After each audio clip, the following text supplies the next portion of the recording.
जय गुरु जी, संगत जी, जय गुरु जी, शुक्राना गुरु जी, अनंतम अनंतम शुक्राना गुरु जी की प्यारी-प्यारी संगत जी को जय गुरु जी के सभी भक्तों को जय गुरु जी। संगत जी ये बहुत ही स्पेशल सत्संग है, बहुत ही स्पेशल ब्लेसिंग है। संगत जी जब लाइफ में कोई रास्ता नहीं बचता, हमें दूर-दूर तक कोई रास्ता नज़र नहीं आता और हम चारों तरफ से प्रॉब्लम से घिर जाते हैं ना, तो गुरु जी हमें बचा लेते हैं वहाँ पे। जो गुरु जी की संगत है वो अच्छे से जानती है कि कैसे गुरुजी सत्संग सुनवा के उनके कष्ट काटते हैं और आज ये सत्संग आपके पास किसी न किसी खास वजह से ही आया है। कोई न कोई कष्ट है जो बहुत टाइम से चल रहा है और उससे आप बहुत ज़्यादा इंटरनली परेशान हो, बहुत ज़्यादा टेंशन में हो। लेकिन आज ये सत्संग पूरा अंत तक सुनने के बाद आपकी लाइफ से वो परेशानी ज़रूर खत्म हो जाएगी, क्योंकि गुरुजी ने खास करके आपको ये ब्लेसिंग सेंड की, इसलिए इसको बिल्कुल भी मत मिस करिएगा। पूरा एंड तक सुनिएगा। गुरुजी का सत्संग का हर एक शब्द गुरुजी का आशीर्वाद होता है, तो कोई भी मोमेंट मिस मत करना। जय गुरु जी, शुक्राना गुरु जी। मैं गुरु जी के मंत्र जाप से सत्संग को शुरू करता हूँ। ओम नमः शिवाय, शिव जी सदा सहाय। ओम नमः शिवाय, गुरु जी सदा सहाय। संगत जी यह सत्संग गुरु जी की एक प्यारी भक्त एक आंटी जी ने शेयर किया है। आंटी जी कहती हैं, जय गुरु जी। संगत जी आज मैं गुरु जी के आशीर्वाद से आप सभी के साथ अपना शुक्राना सत्संग शेयर कर पा रही हूँ।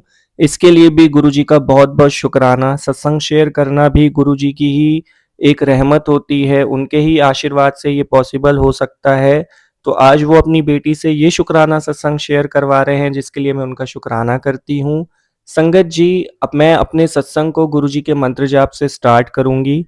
ओम नमः शिवाय, शिव जी सदा सहाय। ओम नमः शिवाय, गुरु जी सदा सहाय। संगत जी, जिस घर में मेरी शादी हुई है, जिस घर में रहती हूँ मैं, वहाँ का एटमॉस्फेयर थोड़ा अजीब-सा है।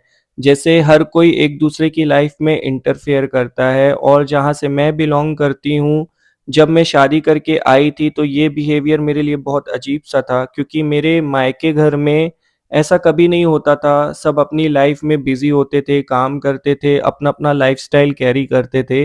लेकिन यहाँ पे आने के बाद हर किसी को एक-दूसरे की बातों से बहुत मतलब होता था। चाहे फिर वो शॉपिंग करके कोई आ जाए, कुछ नया सामान खरीद के आ जाए, तो उससे बहुत पूछताछ करना, उसके ऊपर नज़र रखना, या किसी ने कहीं जाने का प्लान बना लिया घूमने का, तो उसके बारे में बहुत डिटेल रखना। तो ये बहुत अजीब-सा एटमॉस्फियर था, जहाँ पे कोई भी प्राइवेसी नाम की चीज़ नहीं है। तो ये प्रॉब्लम यहाँ से स्टार्ट हुई मेरी लाइफ़ में कि जब भी मैं कुछ अच्छा सामान खरीद के आती थी, शॉपिंग करके आती थी, तो कुछ लोग घर में ऐसे थे जिनको ये बर्दाश्त नहीं होता था। एक तो यहाँ पे कुछ भी मतलब हिडन करना बहुत मुश्किल था, अपनी पर्सनल प्राइवेसी कुछ थी ही नहीं। एक हर किसी इंसान को अपनी लाइफ़ में थोड़ा-सा स्पेस चाहिए होता है, ताकि वो खुल के जी सके, लेकिन यहाँ पे ऐसा बिल्कुल भी पॉसिबल नहीं था। तो मेरी बहुत इच्छा थी कि मेरा अपना एक पर्सनल घर हो, जहाँ पे मैं अपने बच्चों को थोड़ा अलग लाइफ़स्टाइल दे सकूँ और ज़िंदगी में आगे बढ़ सकूँ। तो गुरुजी से मैं हमेशा प्रार्थना करती थी कि मुझे नया घर मिल जाए और मैं भी अपनी लाइफ़ को थोड़ा अच्छे से जी सकूँ। लेकिन सिचुएशन तो और भी ज़्यादा ख़राब हो गई। यहाँ पे रहते-रहते जो भी काम मेरा बनने वाला होता था, वो पहले ही ख़राब हो जाता था। पता नहीं कैसे लोगों को पता चल जाता था, उसके बाद वो काम हो ही नहीं पाता था। एक दिन क्या हुआ, मतलब एक शादी में जाना था, तो मैंने अपने हस्बैंड को बोला, थोड़ी शॉपिंग कर लेते हैं, थोड़ी ज्वेलरी ले लेते हैं। तो हम बस शॉपिंग करके जैसे ही घर पे वापस आए, तो मैंने मेरी सास को ये बात नहीं बताई थी, तो इस बात पे वो बहुत ज़्यादा गुस्सा हो गईं और उन्होंने मुझसे बहुत झगड़ा किया उस बात पे। हालाँकि मैंने पलट के कोई जवाब नहीं दिया, क्योंकि मैं बहुत रिस्पेक्ट करती हूँ अपने बड़ों की। मेरे घर में मुझे यही संस्कार दिए गए थे कि एक माँ से कभी ज़बान नहीं लड़ानी चाहिए, और वो भी मेरी माँ है, तो उनकी बातों का मुझे इतना बुरा तो नहीं लगता था। लेकिन उनको देखा-देखी में घर के और सदस्य भी मुझसे ऐसे ही बिहेव करने लगे। उन्होंने सोचा ये तो कुछ बोलेगी नहीं, ये तो कुछ नहीं बोलती है, तो उन्होंने भी मेरे ऊपर अपना हक जमाना स्टार्ट कर दिया और धीरे-धीरे ये सिचुएशन बहुत बढ़ती चली गई। इसके बारे में मैंने बहुत बार अपने हस्बैंड से बात की, लेकिन उन्होंने कहा कि घर के बड़े हैं, छोड़ो जाने दो, और जवाब दे के क्या मिलेगा, अपना ही नाम खराब होगा, ऐसा-वैसा। लेकिन एक बात समझ में नहीं आ रही थी कि वो भी मेरा स्टैंड नहीं ले रहे थे, जबकि उनको पता था कि मैं कहीं पे भी गलत नहीं हूँ, मेरी कोई गलती नहीं है। लेकिन एक लड़की को ही हमेशा क्यों झुकना पड़ता है, हमेशा ये बातें बर्दाश्त करनी पड़ती है? क्या एक लड़की की ही ज़िम्मेदारी होती है घर को बचा के रखना, सँभालना? सब कोई मिल-जुल के ही तो अपने घर को एक बैलेंस करते हैं, एक बैलेंस लाइफ़ तभी तो चलती है, लेकिन सब कुछ एक नई बहू पे ही ये सब कुछ आ जाता है। फिर संगत जी, इस तरीके का जो रूटीन था ये मुझे बिल्कुल पसंद नहीं आ रहा था। मैंने गुरुजी से कई बार अरदास करी कि गुरुजी मुझे एक नया घर ब्लेस कर दो और मैं थोड़ा अलग रहूँ, क्योंकि देखिए क्या होता है, हम रहना भी चाहें साथ में तो एडजस्ट नहीं कर सकते ऐसे एटमॉस्फेयर में। मैं बहुत कोशिश करती थी लेकिन मुझसे नहीं हो पा रहा था। मैं ऐसा नहीं चाहती थी कि मैं अलग रहूँ सबसे, मैं भी मेरे को भी जॉइंट फैमिली पसंद है, मैंने बचपन से ही जॉइंट फैमिली में ही रही हूँ। लेकिन मेरे से हो नहीं पा रहा था उनका बिहेवियर टॉलरेट, और वो धीरे-धीरे बढ़ता जा रहा था। एक दिन क्या हुआ कि मैं खाना बना रही थी, अचानक से मुझे चक्कर आया और मैं गिर गई वहीं पे। फिर घर पे डॉक्टर वगैरह आए, उन्होंने मेरा ट्रीटमेंट किया, तो उन्होंने मेरे हस्बैंड से कहा कि इनको बहुत वीकनेस है और इनको बहुत ज़्यादा रेस्ट की ज़रूरत है, शायद ये बहुत ज़्यादा स्ट्रेस लेती है। और स्ट्रेस मुझे और किसी बात का नहीं था, मैं मतलब सुकून से रह नहीं पाती थी। तो मेरे हस्बैंड ने फिर मुझसे पूछा कि तुम क्या सोचती रहती हो? क्या चल रहा है तुम्हारे दिमाग में? तो मैंने खुल के बोला कि भाई ऐसे एटमॉस्फेयर में कैसे रहे जहाँ पे हर एक चीज़ के ऊपर रोक-टोक है, छोटा-सा काम भी हम अपनी मर्ज़ी से नहीं कर सकते। अपने लाइफ़स्टाइल को जीने के लिए भी हमें दूसरों के ऊपर डिपेंड करना पड़ता है। तो मेरे हस्बैंड गुस्सा हो गए उस बात पे, उनका मुँह बन गया। मेरी तबीयत ख़राब थी इसलिए उन्होंने मुझे कुछ बोला तो नहीं, लेकिन फिर भी तब भी वो अपने घरवालों को ही सपोर्ट कर रहे थे। फिर संगत जी, पता नहीं क्यों उस दिन के बाद मेरी तबीयत बहुत ज़्यादा ख़राब रहने लगी। कभी मुझे फ़ीवर, कभी कोल्ड, कभी कुछ, कभी सर में दर्द। और सर में दर्द तो अक्सर बना हुआ रहता था। थोड़ा-सा भी काम कर लूँ, थोड़ा-सा कहीं से आ जाऊँ तो एकदम मेरा सर भारी हो जाता था। फिर कंटिन्यू गुरुजी के सत्संग सुनती ही हूँ, डेली रूटीन है मेरा गुरुजी का मंत्र जाप करना, सत्संग सुनना। तो डेली गुरुजी के ऐसे सत्संग आ रहे थे कि बेटी तेरे ऊपर किसी ने ब्लैक मैजिक कर दिया है, तेरे को किसी ने कुछ खिला दिया। इसी टाइप के सत्संग रोज़ प्राप्त हो रहे थे। जब मैं उनको सुनती थी, तो मुझे थोड़ी घबराहट भी होती थी। तो मैंने गुरुजी से ही एक दिन मतलब बात की उनके स्वरूप के सामने खड़े होके कि गुरुजी जो भी प्रॉब्लम है उसको आप ठीक कर दीजिए। बार-बार ऐसे सत्संग आ रहे हैं, क्या ये सत्संग मेरे लिए हैं? क्योंकि मुझे ये भी नहीं समझ में आ रहा था कि क्या सत्संग मेरे लिए हैं या किसी और की लिए हैं, मेरे पास आ रहे हैं, मतलब मैं समझ नहीं पा रही थी एग्ज़ैक्टली। हालाँकि गुरुजी के जो भी सत्संग होते हैं वो आपके पास इसलिए आते हैं जब वैसी कोई प्रॉब्लम होती है। लेकिन फिर भी मुझे लग रहा था कि कौन ही करेगा ऐसा कुछ, तो मैंने गुरुजी से अरदास करी कि अगर ऐसा कुछ है तो मुझे क्लियर संकेत दीजिए। कंटिन्यू मुझे वैसे ही पोस्ट दिख रहे थे, वैसे ही सत्संग दिख रहे थे। फिर एक दिन सत्संग सुनी, तो एक सत्संग में मतलब एक आंटी जी बता रही थी कि उनके कपड़ों में उनको कुछ मिला था, लौंग वगैरह, नींबू वगैरह। तो उनको मतलब समझ में आया था कि सच में ऐसा कुछ है, तो मुझे लगा शायद गुरुजी का ही कोई ये संकेत है और मुझे भी अपने कपड़ों में कुछ सर्च करना चाहिए। मेरे घर में 2 अलमारी हैं मेरी, मेरे रूम में, तो मैंने दोनों अलमारियों को खाली कर दिया, मुझे कुछ नहीं दिखा। जब मैं कपड़े वापस रखने लगी, तो मुझे एक छोटे-सा मतलब कागज़ दिखा, उसमें पता नहीं क्या लिखा हुआ था।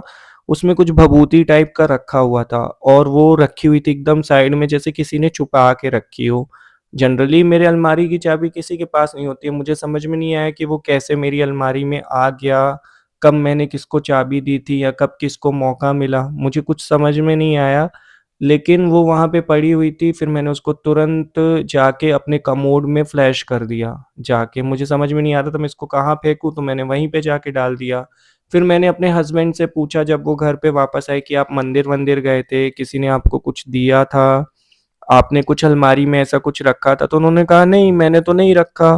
फिर मैंने अपने हस्बैंड को पूरी बात बताई कि गुरुजी के ऐसे-ऐसे सत्संग कुछ दिनों से मिल रहे थे, ऐसे-ऐसे संकेत मिल रहे थे। मेरे हस्बैंड भी गुरुजी को बहुत मानते हैं, लेकिन मैं जनरली उनको छोटी-छोटी बात नहीं बताती हूँ ताकि उनको स्ट्रेस नहीं हो, उनके काम में उनको प्रॉब्लम नहीं होने, क्योंकि वो भी ना बहुत ज़्यादा सोचने लगते हैं। तो मैंने उनको नहीं बताया था, पर अब मुझे बताना पड़ा, मुझे लगा सीरियस बात है, तो शेयर करनी पड़ेगी। तो मेरे हस्बैंड ने कहा कि क्या पता पहले से ही कुछ रखा हो, ऐसे हमने ध्यान नहीं दिया हो। लेकिन मुझे पूरा यकीन था क्योंकि गुरुजी बार-बार मुझे ऐसे संकेत दे रहे थे और बार-बार ऐसे सत्संग का सामने आना, इसी टॉपिक पे सत्संग सुनना मेरा और ऐसे ही पोस्ट मिलना, तो मैं समझ गई थी कि गुरुजी कोई ना कोई बड़ा कष्ट काटने के लिए ही मेरे पास ये सारे सत्संग भेज रहे हैं, बेवजह तो हो ही नहीं सकता। और कोई भी चीज़ एक बार होगी, बार-बार तो नहीं होगी, बार-बार वैसे ही सत्संग आ रहे थे। तो मैंने तो उसको वॉश आउट कर ही दिया था, लेकिन मेरी तबीयत जनरली बहुत ख़राब रह रही थी, पहले के कंपैरिज़न में। और हमने बहुत सारे डॉक्टर से ट्रीटमेंट्स भी किए थे, ठीक हो जाती थी, ऐसी बात नहीं है कि ठीक नहीं होती थी, लेकिन कुछ टाइम ठीक रहने के बाद वापस से मेरे सर में दर्द स्टार्ट हो जाता था, प्रॉब्लम कोई ना कोई क्रिएट हो जाती थी, जैसे मंथली प्रॉब्लम्स भी बहुत क्रिएट हो रही थी, हार्मोन्स के बहुत प्रॉब्लम हो गए थे मेरी बॉडी में, तो उसकी भी दवाइयाँ चल रही थी। पूरा एक बॉक्स भर गया था दवाइयों से। कभी एक टाइम हुआ करता था कि मैं एक नॉर्मल भी टैबलेट नहीं लेती थी, लेकिन अब मेरा टैबलेट का रूटीन बन चुका था। मेरे एक बॉक्स में दवाइयाँ ही दवाइयाँ भरी हुई थी। ये देख के मैं ये सोचने लगी, अरे! ये मेरे साथ क्या हो रहा है? मतलब मैं तो दवाइयाँ ही दवाइयाँ ले रही हूँ तीनों टाइम पे, मुझे खुद को हैरानी हो रही थी ये देख के। अब दवाइयाँ तो अपना काम कर रही थी, बीमार होगा इंसान तो डॉक्टर के पास जाएगा ही, लेकिन मेरा विश्वास ये था कि गुरुजी ही मुझे पूरी तरीके से ठीक कर सकते हैं, जो कुछ भी प्रॉब्लम है वो गुरुजी ही सँभाल सकते हैं। मैंने गुरुजी से बहुत मन से अरदास करी कि गुरुजी जो कुछ भी प्रॉब्लम चल रही है, वो आप ठीक कर दीजिए। आपने जो संकेत दिए हैं, मैं उसको समझ चुकी हूँ और आप ही मुझे इन सब चीज़ों से बचा सकते हैं। मैंने गुरुजी से अरदास करना स्टार्ट किया, फिर गुरुजी ने मुझे कई बार पॉज़िटिव मैसेज भी भेजे कि बेटी मैं तेरे अंग-संग हूँ, मैं तेरी रक्षा के लिए हूँ, तू टेंशन मत ले। रोज़ सुबह-शाम मंत्र जाप कर, मैं तेरी स्वयं रक्षा करूँगा। ऐसे पोस्ट आया था मेरे पास, तो कहीं जाके मेरे मन को सुकून मिला कि चलो गुरुजी ने मेरी अरदास सुन ली है, वो मेरी रक्षा कर रहे हैं। लेकिन अभी जड़ से प्रॉब्लम का ख़त्म होना बाकी था, क्योंकि ये सब चीज़ें जो लोग करते हैं, वो कंटिन्यू करते रहते हैं। मेरी तबीयत ठीक नहीं हो रही थी, तो मैं समझ पा रही थी कि अभी असर है शायद उस चीज़ का। मेरे हस्बैंड जनरली इन सब बातों में विश्वास नहीं मानते, लेकिन गुरुजी के संकेत थे, तो उनको भी थोड़ा-सा डाउट हो रहा था, क्योंकि हम काफ़ी सारे डॉक्टर भी बदल चुके थे, तो वो भी कह रहे थे कि ठीक है, जो भी तुम्हें करना है करो, लेकिन थोड़ा सँभल के रहो। उनको भी मेरी बहुत चिंता थी। हालाँकि वो हमेशा अपने घरवालों का ही साइड लेते थे, लेकिन वो मुझे भी दुखी नहीं देख सकते थे। और मुझे फिर ये भी लगने लगा कि कहीं मेरे जो घरवालों का बर्ताव है, वो मेरे लिए इस वजह से तो चेंज नहीं है, कहीं यही तो मेन जड़ नहीं है, प्रॉब्लम नहीं है। तो फिर संगत जी मैंने थोड़ा-सा ना घर पे ध्यान रखना स्टार्ट कर दिया, कौन आ रहा है, कौन जा रहा है, कौन ज़्यादा नज़र रख रहा है, मतलब जैसे थोड़ी देख-रेख बढ़ा दी सामान के ऊपर, कौन-सा सामान आया, कौन-सा सामान गया घर पे, कौन-सा नया व्यक्ति आया, तो ये मैंने स्टार्ट कर दिया। फिर संगत जी गुरुजी का एक सत्संग सुन रही थी, शाम का टाइम था, 7 बजे होंगे करीब। तो उस सत्संग में गुरुजी ने एक ख़ास उपाय दिया था। उन्होंने कहा था कि मंत्र जाप करके जल प्रसाद बना और जल प्रसाद को अपने पूरे घर में छिड़क दे। तो तेरे घर में जो भी नेगेटिव एनर्जी है वो बाहर निकल जाएगी, या जो कुछ भी किसी ने कुछ किया कराया है वो ख़त्म हो जाएगा। मैंने नेक्स्ट डे से स्टार्ट कर दिया और धीरे-धीरे घर के वाइब्रेशन मुझे चेंज होते हुए दिख भी रहे थे, गुरुजी का आशीर्वाद था। और गुरुजी ने जब-जब मुझसे ऐसे कोई ख़ास संकेत मुझे दिए हैं, मुझे ऐसा मतलब फ़ील हुआ है कि गुरुजी मेरे लिए वो सत्संग भेज रहे हैं, और जब भी मैं वो करती हूँ, तो स्पेशली मुझे बहुत बड़ा इफ़ेक्ट दिखता है। ये शायद गुरुजी का आशीर्वाद है या उनकी ब्लेसिंग है अपनी बेटी के लिए। तो हमेशा मेरी प्रॉब्लम सॉल्व हुई है, बहुत बड़ी बरकत है उनकी एक ये मेरे साथ। तो संगत जी वाइब्रेशन चेंज होने लगे थे धीरे-धीरे करके, और मुझे भी समझ में आ रहा था, और मेरी कुछ दवाइयाँ भी बंद हो गई 1-2 महीने के अंदर। जैसे हेडेक बहुत ज़्यादा होता था, तो अब वो बहुत रेयर केसेस में होने लगा था। तो एक फ़र्क दिख जाता है ना, कि पहले आप बहुत ज़्यादा प्रॉब्लम फ़ेस कर रहे थे, अब आपकी प्रॉब्लम कम हो गई, तो आपको समझ में आने लगता है कि चेंजेस तो हो रहे हैं। फिर कुछ दिन बाद क्या हुआ, घर पे एक पार्सल आया, तो अब तो मैं देखती रहती थी कि कौन आ रहा है, कौन नहीं आ रहा है। तो वो पार्सल मेरी ननंद के लिए था। इत्तेफ़ाक से वो घर पे नहीं थी, तो फिर मैंने उसको रिसीव किया और मैंने उसको खोल दिया। मैंने ये सोच के खोल दिया उस पार्सल को कि मेरे सामान को भी तो सब लोग देखते हैं, तो मैं देख लूँगी तो क्या हो जाएगा। जब मैंने वो पार्सल खोला तो उसमें बहुत सारी मालाज़ निकली और पता नहीं कौन-सा कैलेंडर निकला, जो मुझे समझ में भी नहीं आ रहा था। जब मेरी ननंद घर पे वापस आई तो मैंने पूछा कि ये सब तुमने क्या मँगाया है ये वो? तो वो अचानक से बहुत ज़्यादा घबरा गई, डर गई, जैसे मेरे को उसको नहीं बताना था, और वो छुपा के चाहती थी कि वो पार्सल मतलब वो रख ले, लेकिन इत्तेफ़ाक से वो मुझे मिल गया था। तो संगत जी बात यूँ हो गई कि अब मैंने उसके ऊपर चढ़ाई कर ली। मैंने बोला मुझे तुम बताओ कि ये सब क्या है, क्या नहीं है? संगत जी उसने मुझे फिर सारी बात बताई।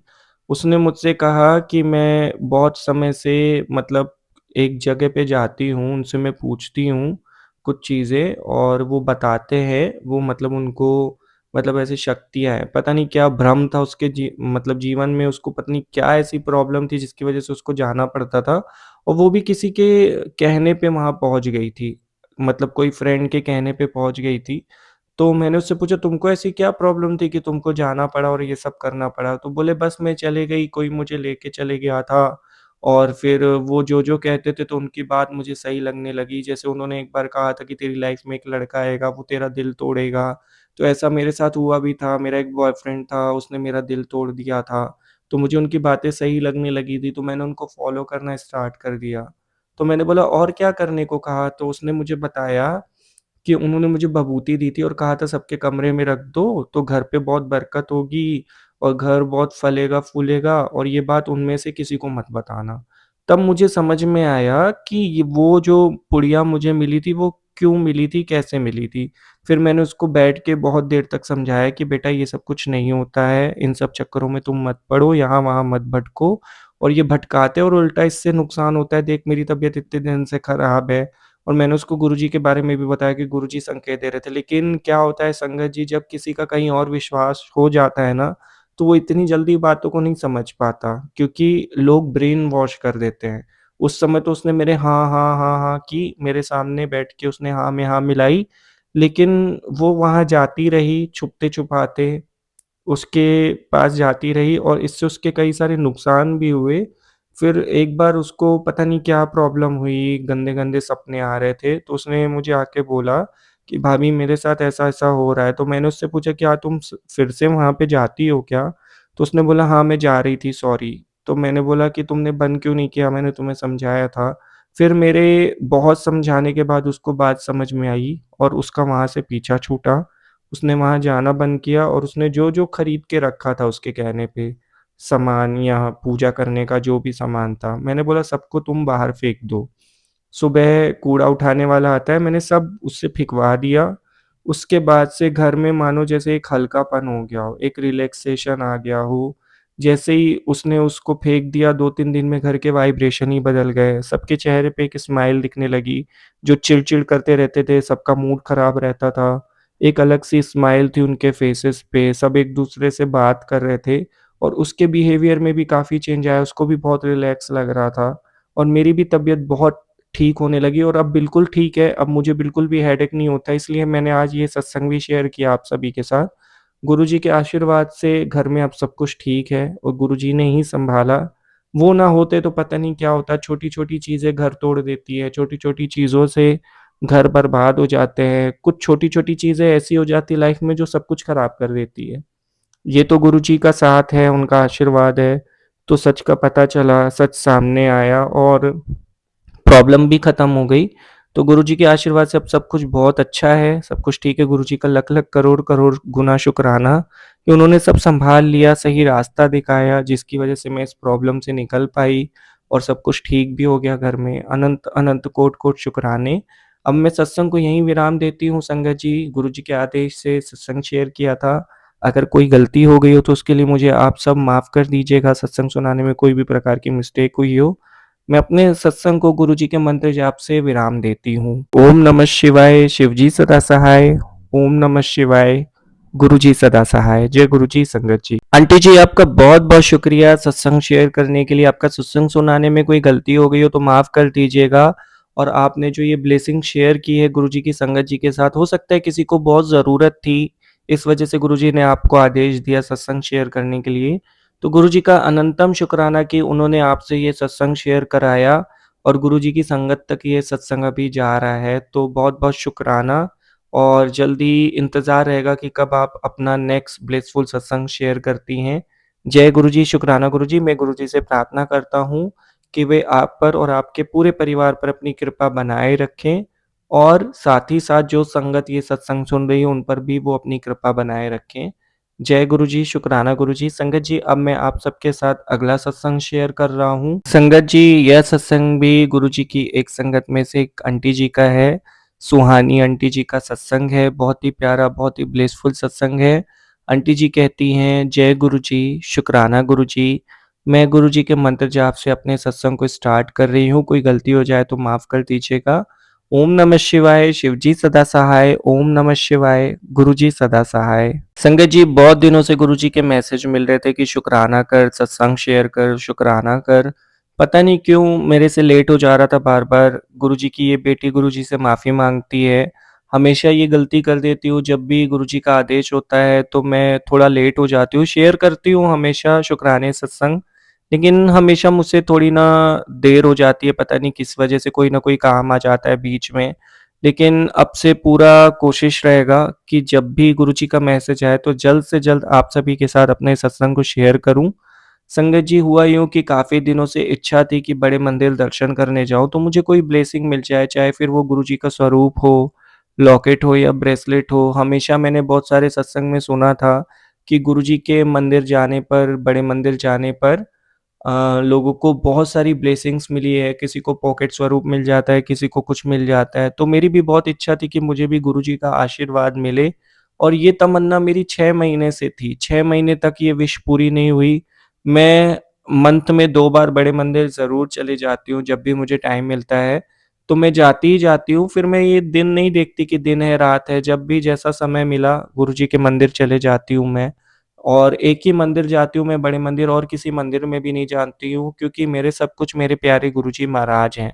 मेरा पूरा विश्वास उनमें है। आज तक मेरी लाइफ में जो कुछ भी अच्छा हुआ है, वो गुरुजी की वजह से है, वरना तो मैं तो बहुत परेशान थी। चाहे मेरा रिलेशनशिप हो, चाहे मेरे खुद के रिश्ते हों, दोस्त हो, हर जगह से मुझे धोखा ही मिला। जब से मैं गुरुजी की शरण में आई, मेरी लाइफ में बहुत सारे मिरेकल हुए, बहुत अच्छे चेंजेस हुए। गुरुजी ने मुझे कई जगहों से बाहर निकाला जहाँ पे मेरे साथ धोखा हो रहा था, विश्वासघात हो रहा था, और गुरुजी ने मुझे एक न्यू लाइफ भी ब्लेस की।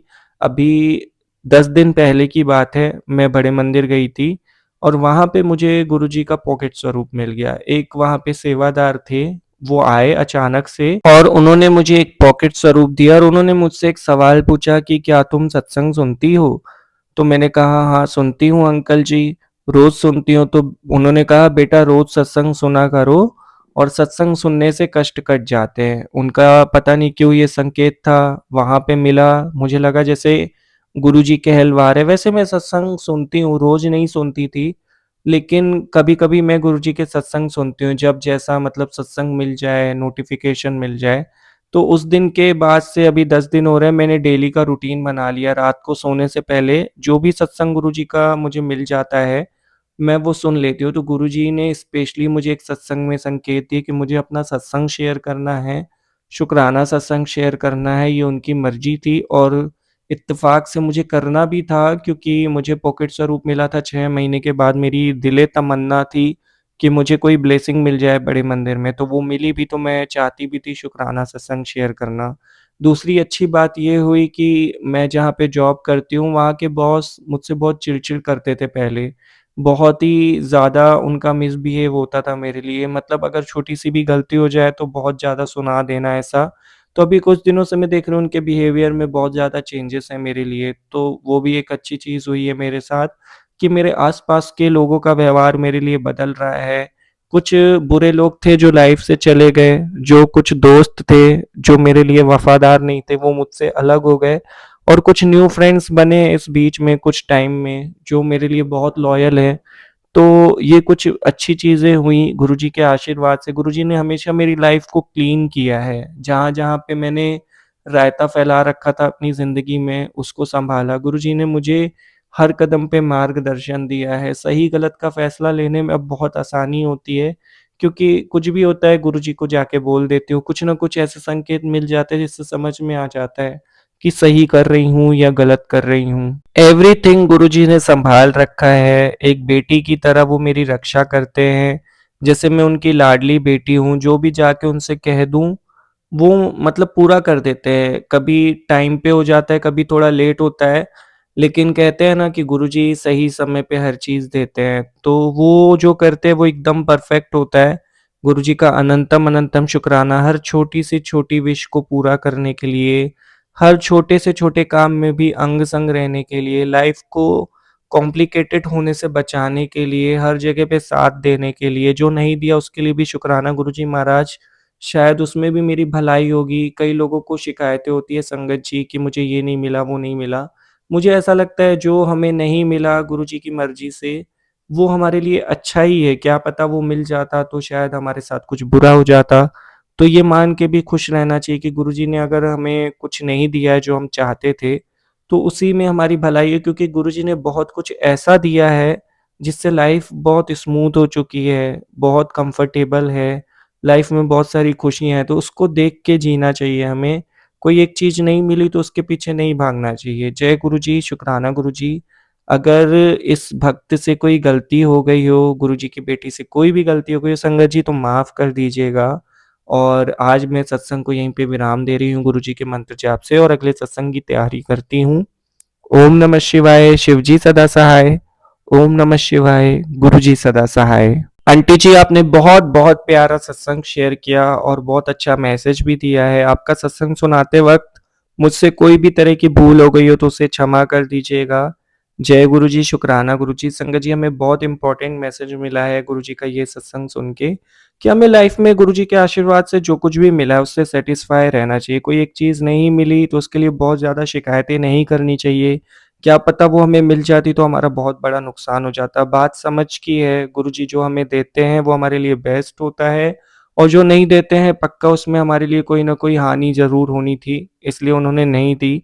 तो गुरुजी के आशीर्वाद को, ब्लेसिंग को समझिए कि आपके ऊपर कितनी बड़ी कृपा है। आज आपकी लाइफ़ बहुत स्मूथ चल रही है, बहुत कुछ ऐसा आपको मिला है जिसके बाद आप लाइफ़ में कंफर्टेबल हो, तो उसका शुकराना करना ना भूलें। और अगर आपके साथ ऐसा हुआ है, आप विश्वास करते हैं, देखिए विश्वास पे टिका हुआ है सब कुछ, तो एक शुकराना ज़रूर करिएगा, अपनी हाज़िरी लगा दीजिएगा। कहते हैं गुरुजी के सामने हाज़िरी लगा दो तो सब कुछ मिल जाता है। तो अभी ये सत्संग हमें गुरुजी के माध्यम से ही तो मिला, उनकी ही तो ब्लेसिंग है, तो यहाँ पे भी हाज़िरी लगाना ज़रूरी है, तो ज़रूर लगाइएगा। जय गुरुजी, शुकराना गुरुजी, अनंतम अनंतम शुकराना गुरुजी, हर चीज़ के लिए शुकराना, हर पल के लिए शुकराना, हर साँस के लिए शुकराना, जो दिया उसका भी शुकराना, जो नहीं दिया उसका भी शुकराना। शुकराना, शुकराना, शुकराना, अनंत अनंत कोटि-कोटि शुकराना गुरुजी महाराज, गुरुपा। संगत जी, आज मैं सत्संग को यहीं पे विराम दे रहा हूँ और भी बहुत सारे सत्संग हैं, जो मैं अगले सत्संग वीडियो में शेयर करूँगा आप सबके साथ, नहीं तो ये सत्संग बहुत बड़ा हो जाएगा।